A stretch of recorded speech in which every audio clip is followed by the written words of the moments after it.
Now, we are joined by Dr. Mayer Javedanfar as well, an Iran lecturer at Reichman University.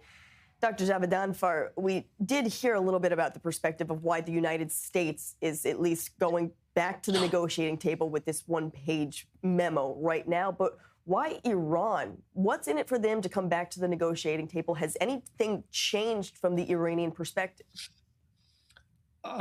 First and foremost, we don't know how much of this one page understanding draft agreement has been agreed upon by Iran. I don't know if they've seen it. I don't know how much of it they have agreed to, how much of it they have indicated that it may be subject to agreement. I don't know. There's a lot of unconfirmed reports. President Trump is making statements on the way he sees things. I'm not yet sure that this is the way the Iranians see it. If the Iranians accept these terms or something akin to these terms, it would be first and foremost because of great concern regarding the massive economic damages which the Islamic Republic of Iran has suffered as a result of the war. We're talking about 1 million being directly unemployed as a direct result of the war, and 2 million as an indirect result of the war. We are also seeing 10 million other Iranian employment positions and jobs at risk because the regime has decided to close the internet. So when you put these things together, the Islamic Republic, if it accepts these agreements, if it comes this draft understanding, and if it comes back to the table and reaches a deal, it would first and foremost would be because of great concern regarding the threat that an unstable economy could pose to its stability, something which I'm sure the Iranian government is very aware of, something that I'm not sure that the IRGC leadership understands or sympathizes with, because it looks at this current conflict from a different angle with different goals.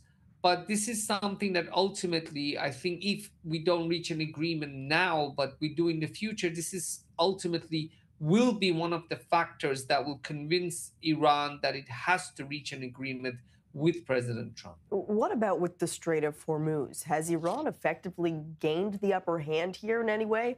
There's reports that Tehran is now laying down some new rules for ships crossing the waterway. So are we watching Iran try to normalize its authority there? And is the international community saying okay? I don't think the international community is going to say okay.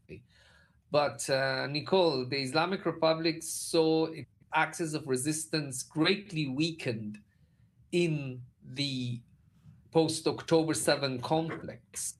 And now, to replace the axis of resistance, it has its own axis of, you could say, naval resistance. And that is the islands and the territory around the Strait of Hormuz.